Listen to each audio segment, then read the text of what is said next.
This is what we've done. I wanted this morning just to recap a little bit where we've been on the journey so far. We're supposed to today be doing using data effectively, and we will eventually. This is my plan. We're going to have a recap, but we're already a bit behind that because I stuck the happy snaps in and Lena came for a talk. I want us to have a look, since we were together last time, hopefully you went away and did some talking at your school about some kind of planning template idea. But in the meantime, after we left here, I went to talk to Lena about just what is it that Northern Metro Region are going to be asking you for. You know, there's that directive that by the end of the year, I tied her down to the fact that at that stage Northern Metro Region weren't exactly sure what that would look like, and I said, well, that's pretty tough going for people to be creating something that's not, we don't actually know what it is. And so I've done some work on what that document might look like, and I sent it through to the region, and then they sat with a team of, I don't know who the people were, and came up with a template that they may use. They asked me for feedback and I said, I'll tell you what I said when we get to the template, and so it's still being looked at. But we're going to have a look today at what kinds of things, from the talks I've had with Lena already, I get a feel for the kinds of things they're going to be asking you to put on that, so we can talk about that. I take us back now to recap the major things that this AIZ program is hoping to do. Way back at the start, there are 3 goals. The first one is about classroom practice. We're hoping to improve what happens out in the classroom, the experience for kids. The second one is the one probably we're going to be in a way looking at today. Overall, and I heard yesterday, they were talking about 5 years. They're hoping that within 5 years, the data for the Northern Region will be so fantastic compared to what it was when all of this started. And most importantly, and this is where your role is huge in this, is the stuff about creating a culture among teachers for sharing and creating and working together as a team. It's very, very hard, and I said this yesterday, I was able to get away with it I think because John Munro wasn't there, but very hard with maths, more so than the literacy stuff. Literacy comes with a long history already of teachers working out the way that they're going to group kids and the language that they're going to use.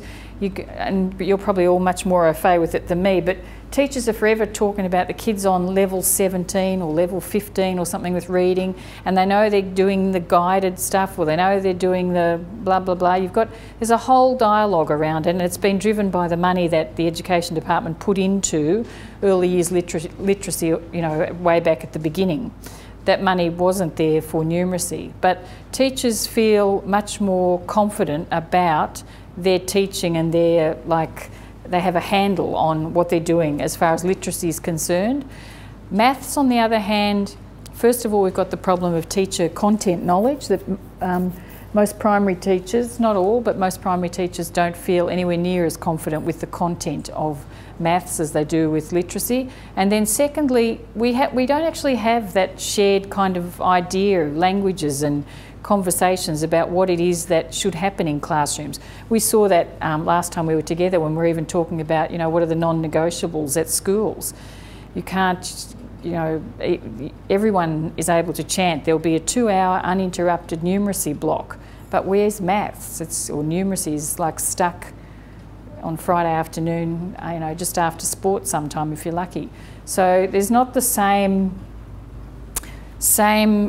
culture of teacher learning about maths as there is about literacy.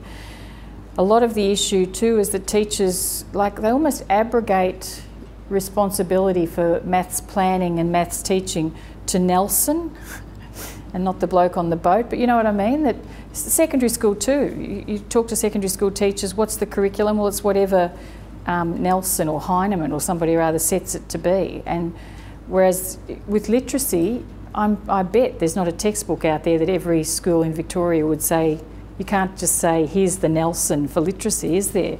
Teachers are much more adept at creating and being in control of the teaching of literacy compared to the teaching of numeracy. Would you agree? Yeah, it's interesting. I was only thinking that yesterday when all of that was going on before I got up to talk, that it's true, there's no acceptance of a textbook for literacy, but it's almost the norm for numeracy. We abrogate responsibility for the teaching of numeracy to the textbook writers.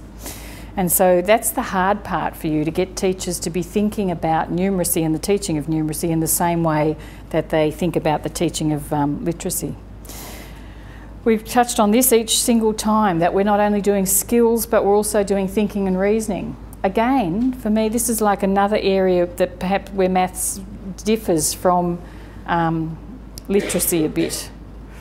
Even the number of dimensions in maths makes it very hard. That I was talking with friends at the weekend about how easy it is to work out if a kid can read. That's probably me and my naivety of being a maths teacher. But you give a kid a book and you say read, and the kid reads it either poorly or you know, pretty fluently. We don't say, can you read this book compared to that book? We say, you know, you can read.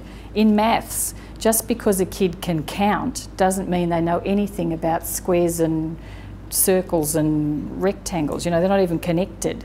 That proficiency in one area doesn't necessarily help you with another area. Maths is much more complicated subject for kids to get a handle on.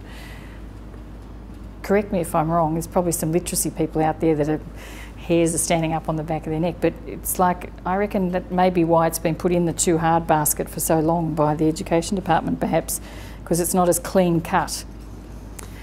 We've come across these, and some of you have introduced, is that true, did you say? Yes, I think no, go on. We've come across these, and hopefully you've had the conversations with your teachers about which ones of those your school think are important. This was my big shebang last time we were together, that it suddenly dawned on me like a sledgehammer that if you haven't got a whole school plan, then it's almost impossible to get people to do anything effectively in those other levels, that the whole school plan for maths underpins everything else that people are doing with those bowls of lollies on planning day. And that's, of course, this is the critical thing for Northern Metro region. Gee, just, I mean, I'm rushing ahead in my notes here. I'll just make sure there's nothing I left out that, no, that's right, that's right. This is the one that I know I've had phone calls from principals and teachers at schools, even from this group since last time we were together, asking, will I come and explain this to teachers back at school, because it's so frightening when you see it as a mathematical equation about how important every single maths lesson is based on that calculation. And hopefully, and we'll hear about that soon, you might have shared some of that with your staff last time you were together. Again, the stuff about a scope and sequence, which is technically what this little activity was. You remember I asked you what were the 5 critical things, and for some of you became very alarmed that it's really hard. How come we don't know? We've been teaching maths for a long time, but we're not quite sure where our bit fits in or what our bit even looks like. So very important in that whole school plan that everybody has that idea in their head. I'm interested to find out if you went back and had a talk with staff about that. And where do you get that kind of stuff? Well, there's a ton of stuff on the Education Department website, but sometimes because there's so much, it's overwhelming. And so my suggestion was that you could do worse than to start with those learning focus statements that really are the big picture of what's supposed to be happening at every level, and particularly in number, which I've already told you is the focus for us.